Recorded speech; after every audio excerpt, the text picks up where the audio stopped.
So friends, life में हम बहुत सारी ऐसी गलतियां करते हैं जो कभी जान के हो जाती है और कभी अनजाने से। गलतियां हो भी क्यों ना, after all we are human beings और इंसानों से ही गलतियां होती है और ऐसा तो पॉसिबल ही नहीं है कि हमसे कोई गलती ही ना हो।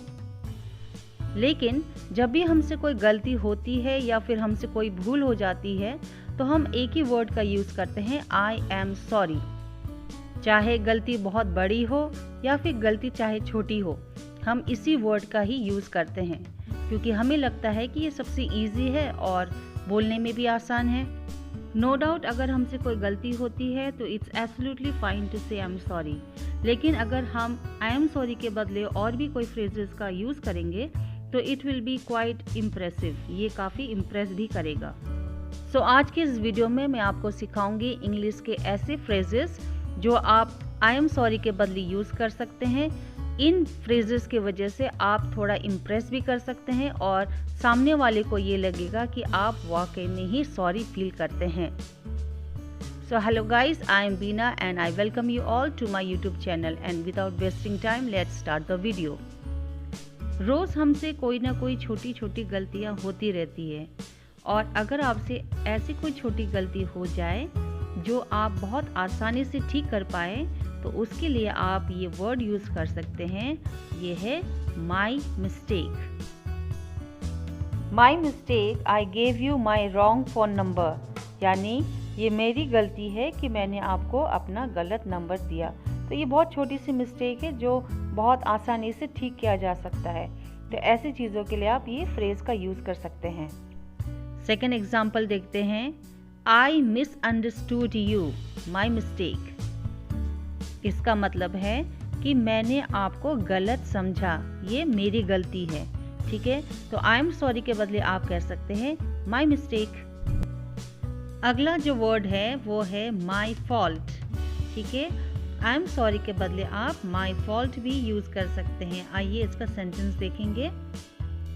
आई fought with you unnecessarily, my fault, यानी मैं बेवजह ही तुमसे लड़ पड़ी, ये मेरी गलती है। तो आप तब कह सकते हैं माई फॉल्ट। चलिए और एक सेंटेंस देख लेते हैं।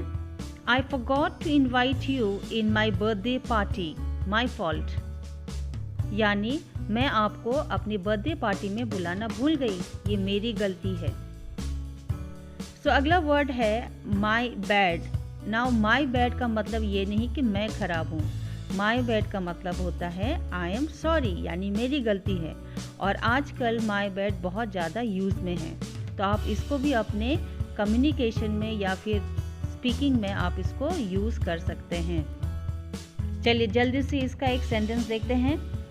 Oops, I spilled the water on the floor, my bad, यानी गलती से मेरे से पानी गिर गया। तो आप बोल सकते हैं my bad। दूसरा भी एक सेंटेंस देखते हैं।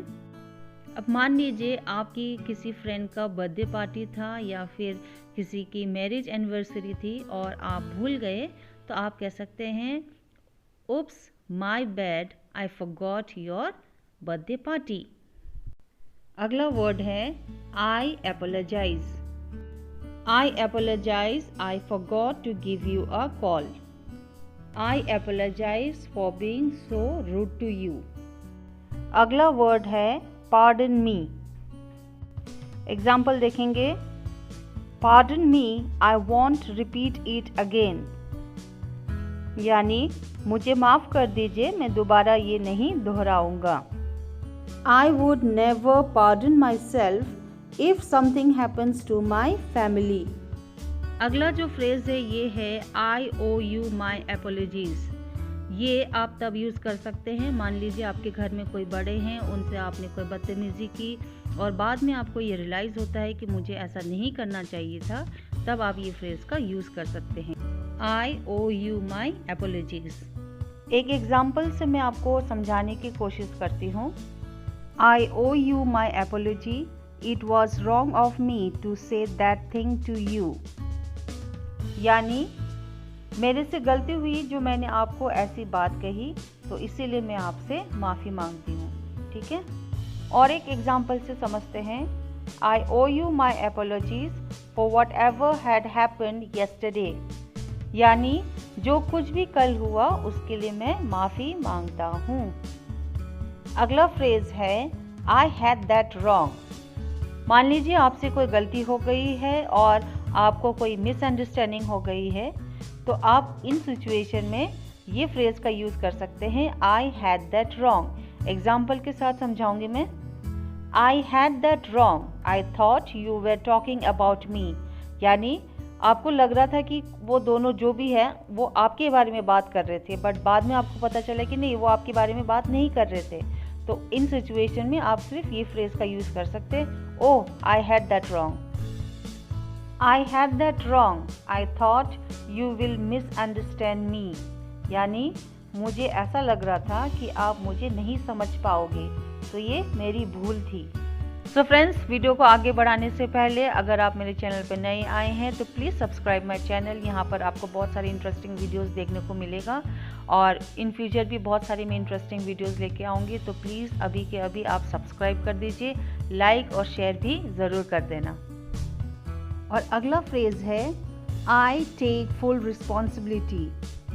इस फ्रेज़ का मतलब है कि कोई एक्शन या ऐसी कोई गलती जिसकी आप पूरी तरीके से जिम्मेदारी लेते हैं। ये फ्रेज़ का इस्तेमाल आप अपनी प्रोफेशनल लाइफ में या फिर स्कूल कॉलेजेस में भी ले सकते हैं।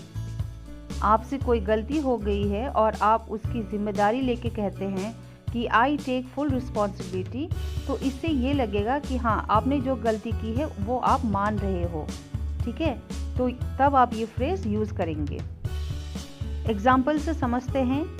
My team did not perform 100%, so I take the full responsibility।